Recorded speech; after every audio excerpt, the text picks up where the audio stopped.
evolutionary pressures, women naturally evolved survival strategies that were anchored in group bonding and social cohesion. So long as this was tempered by male authority in other matters, it was fine.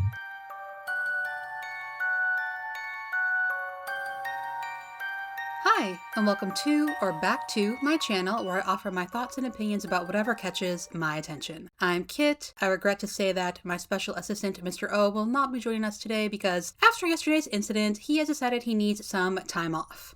Anyway, today we are looking at Alexander Grace's video, How Female Power Destroyed the West. Before we get into it, I just want to say I love it when someone calmly explains how misogyny is logical, actually. Unfortunately, Alexander has a case of word salad, and unlike some folks, I think he does it on purpose, so viewers will think he's saying something profound when in reality, he's not making sense. But we're going to try, and of course, if you want to watch the video without my commentary, it's linked below. The premise, based on the title, is that the West has been destroyed, curious as to how he figures that, and female power has destroyed it, also curious as to how he figures that. Editing Kit jumping in to answer my own question. He figures that because that's how he feels. Institutions feel weaker, conversations feel more fragile. Per Alexander, this is how we know the West has been destroyed. I'm sure you've noticed how every single institution feels weaker, every conversation feels more fragile, and people today are more anxious, more tribal, and more easily offended. None of that sounds like anything has been destroyed. The institutions are weaker, but apparently still standing, conversations feel more fragile, whatever that means, and people feel more anxious and more easily offended. It seems to me there's more words than necessary in there, but okay. That is how we know the West is destroyed. Now, how do we figure that's because of women? The moral compass of the West, once built on individualism, truth-telling, and merit, has been replaced with something softer, more irrational, and far more chaotic. People offer lots of different explanations for why this is. Some say that it is religion collapsing. Others say it's race politics, it's cultural differences, it's immigration. Others blame capitalism, globalization, technology, class conflict. There are so many lenses of interpretation through which you can look at the decline of the West. And all of these lenses capture the story to some extent, but none of them get at the root. That's because there is a lens that nobody uses. It is a lens that people actively avoid because they are scared to talk about it. The implications are just too big, yet this lens explains the pattern more clearly than any other. I'm talking about gender. When women gain influence over cultural norms, values, institutions, education, media, public discourse, that's when everything changes. Not because women are bad, but because feminine psychology, feminine morality, and feminine styles of conflict resolution are, at their core, in conflict with what used to provide the structural basis of all of our institutions. Okay, so the moral compass of the West was once built on individuality, truth-telling, and merit, and has now been replaced by something softer, more irrational, and far more chaotic. I would like some sources for the claim the world is now softer. I won't dispute that the world is more irrational and chaotic, but that's because Trump is in the White House again and he is not a rational actor. But he's a man, so I guess that doesn't count. Anyway, Alexander wishes to look at this through the lens of gender-ish. More specifically, he wants to look at it through the lens of women having slightly more power in society than they used to, which is something people are afraid to talk about. Which is quite a thing to claim, considering we have The Great Feminization and its author doing interviews. We have Bank of America sponsoring a Has Feminism Failed Women discussion. We have the New York Times asking, did liberal feminism ruin the workplace? We have Pearl appearing on regular TV to tell us that women are the worst.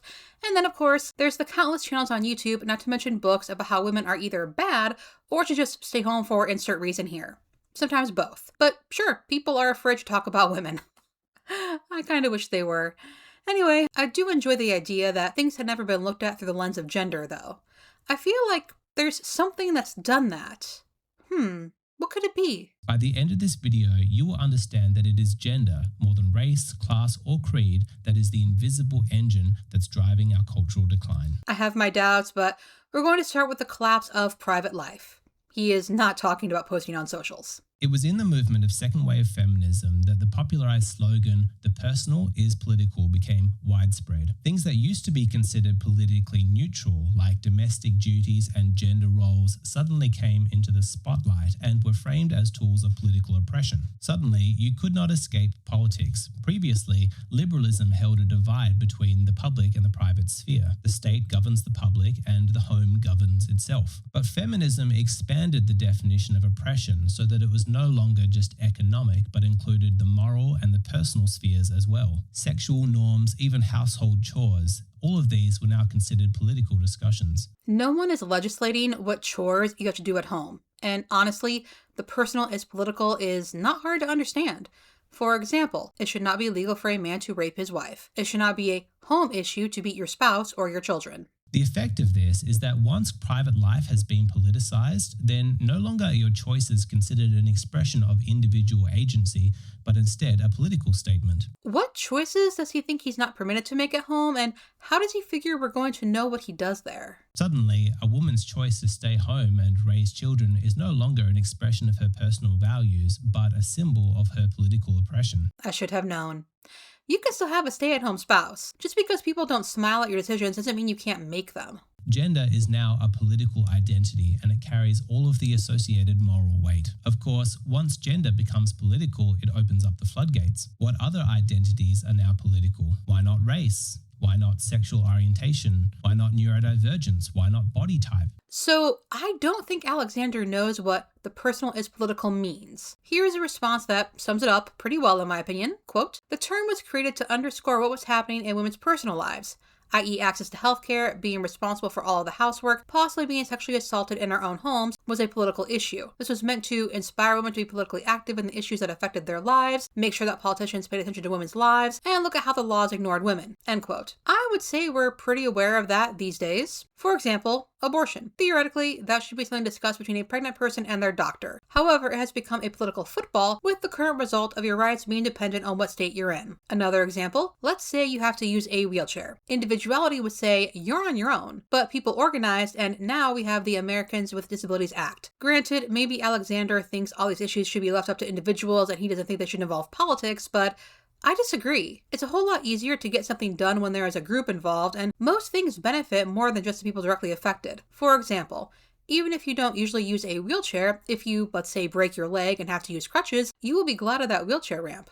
And now we have created intersectionality, where identity has become the core of politics, not ideas, not values. That's a weird thing to say.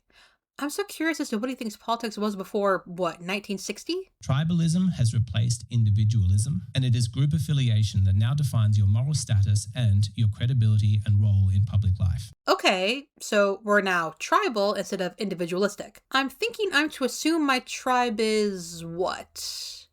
Is it being white? A woman? Polyamorous? Pansexual? Pagan? Do I get to have multiple tribes, or do I have to pick one? If I can only pick one, how do I narrow it down? This, of course, completely erodes the foundations of liberal thought that held that individual sovereignty reigned supreme, guaranteeing the rights of everybody under the law to be treated as equals. So he thinks people identifying with their race, class, whatever, is them becoming tribal and threatening the rights of other people? Citation needed. Feminist ideology undermined this claim by saying that neutrality was a myth, that all systems are embedded in bias, and that justice and equality in the old system was impossible. I wouldn't say impossible, but pretty damn hard to come by depending on who you are, which is why it's important to look at things like race, class, and so on. Does this man really think people don't hold biases? While home life and the family had previously been a safe haven from political discussions, this new ideology completely tore that open. Suddenly, the family structure became a battleground for power, and the traditional patriarchal model of a man at the head of a household was seen as inherently abusive. Not inherently abusive, but inherently oppressive. All hierarchies are oppressive, and patriarchy is built on hierarchy. While femininity by default is internalized oppression. How is femininity the opposite of patriarchy?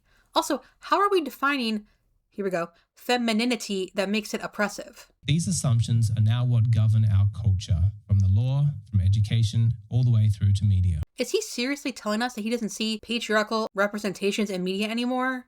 or that we see nothing coded as feminine? Once feminism demonstrated that you could use your group identity to advance yourself personally, it then opened the door for everybody to identify with their group and then use that as a tool to get ahead. Merit was no longer the determining factor to see how far you could rise.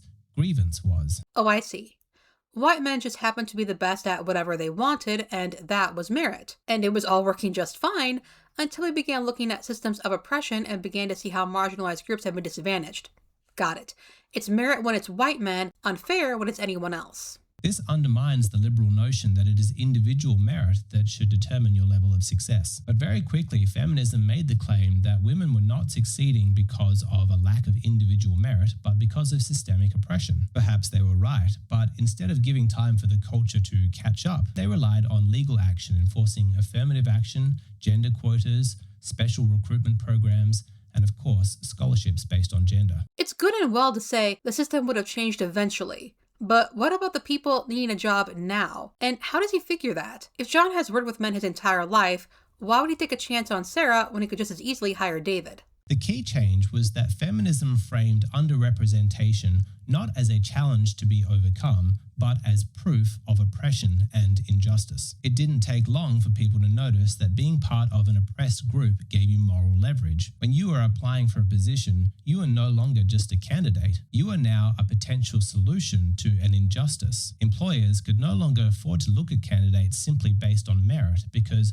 not hiring you was suddenly a political decision. Once the politics of representation took root, it didn't take long for other groups to notice. The strategy was mimicked by racial minorities, the LGBT community, even obesity activists and those who were pushing for body positivity felt they needed representation. The message was clear. You don't need to outperform, you just need to out-identify. Is he trying to say that being part of a marginalized group gives you an advantage? Citation needed. Suddenly, men began to feel a pressure that they had some kind of moral duty to step aside, to allow women to take opportunities that they, based on merit, would have been given, because to not do so would be an act of political oppression. It was not difficult to institute these changes because feminism was very effective at exploiting the human capacity for empathy towards the vulnerable. So men felt pressure to step aside, and yet they're still overrepresented in government, business, wealth, all spheres of power. Coincidentally, I'm sure. Before we even knew what had happened, we discovered that our compassion had been hijacked and used as a competitive tool against us. Those who favored a merit-based system were pushed aside, as increasingly individuals looked towards their collective identity as their personal tool for advancement. The cultural precedent is set, and now every minority identifies with their group identity. But don't forget, it is gender and feminism that was at the root of it. Was it feminism that got the Civil Rights Act of 1964 passed? Obviously, I'm in favor of feminism, but it doesn't deserve all the credit. Other people, other groups were also working for human rights, and not all would consider themselves feminist or even be feminist for that matter. Perhaps if this had stayed within our public institutions, we might have been able to weather the storm. But when feminism politicized the home, that was no longer a safe space. With no place left in their life untouched by ideology, people felt adrift, and so they turned to group identity as a psychological coping mechanism to provide that sense of safety that all humans need. It is almost impossible to understate how much damage has been done by the erosion of a stable family life. It used to be that men could suffer setbacks out in the world but still be respected at home. It used to be that women found tremendous meaning and identity in their role as mothers and wives. Children had a clear model for how reality worked, a sense of structure and the roles that were expected of them. With that psychologically stable base, it gave individuals the freedom to experiment and to innovate in the public sphere, knowing that they could always return to their families and their home for stability. Now we've come to the root of it. Alexandra doesn't like that men can't just simply demand respect, that women have options outside of wife and mother, and that the nuclear family, well, it is still the norm, but there are other ways to create a family these days, and those other ways are becoming more accepted. Undermining that foundation has created a collective trauma that is very deep. People questioned their identities. They did not know what their role was. Suddenly, you found fathers uncomfortable embodying the authoritative leader role at home. Good. That is always what it's about, isn't it? They can't claim power in the world, but they can play tyrant at home. And now their wife can divorce them. Mothers were inattentive to their children, seeing them as a form of oppression and soft imprisonment, and often left the home in search of a new identity, a quest to find themselves. And yet somehow, despite this, mothers today spend more time with their kids than mothers back then. It's almost like he's just talking. The results were entirely predictable. Divorce rates soared. Question. If there is a surge in divorces once no-fault divorce is made legal, do you really think those were happy or contented marriages that were ending? Children grew up in confused and fragmented homes. They internalized the message that nothing is permanent, there is no safety, there's nothing that you can count on. Without a stable, non-political identity, mother, son, daughter, father, people began to define themselves by their group affiliations. Your group identity became your new emotional home. So instead of calling ourselves sons or mothers, we found our identity elsewhere? Does this make sense to anyone? Also, is being a parent or child the only stable identity someone can have? To understand why, we need to consider the evolutionary roots of female psychology, that women are inherently more tribal and group-oriented. Due to evolutionary pressures, women naturally evolved survival strategies that were anchored in group bonding and social cohesion. So long as this was tempered by male authority in other matters, it was fine. All that to say, women need to be controlled by men. Women need men to have authority over them. And social media has become an ideal environment for studying these ancient feminine tribal instincts as they're playing out today. And we know this because of social media, which famously isn't curated so you see what people want you to see and what algorithms want you to see. This is pretty close to Black Pigeon Speak's old video about how women destroyed civilization, so I'll link Sean's video on that ahistorical below. TLDR, women have too much compassion, and without men to keep them in check, they're voting in welfare, too much empathy, and abolishing free speech, too much need to be liked, which doesn't make any sense. People, that includes women, like freedom of speech, so trying to do away with it sure wouldn't make someone popular, but that is quite a claim considering what Trump has been up to over the past year. The effect, of course, is that many men have just checked out of public discourse altogether, no longer willing to participate in a system that does not value their contribution. How long will men stay on the sidelines?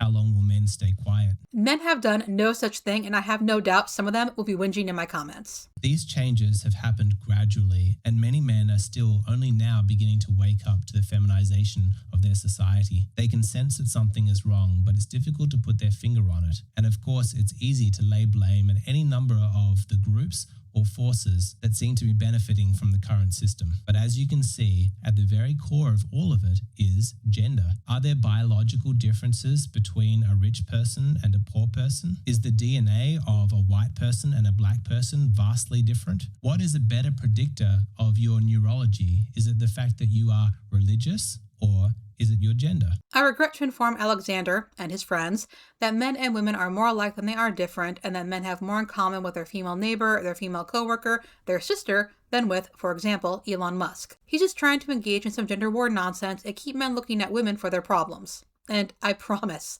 billionaires don't care about men. They care about their wealth, their status, and they will do anything to preserve it. Which is why we're being told to look anywhere else to place blame for our problems. Anywhere except up. And that's it for this video. My socials and Patreon are linked below along with sources and resources. I would like to thank everyone for watching, and of course I would like to give special thanks to my patrons. Have a wonderful day, check out the books linked below, and I'll see you in the next one.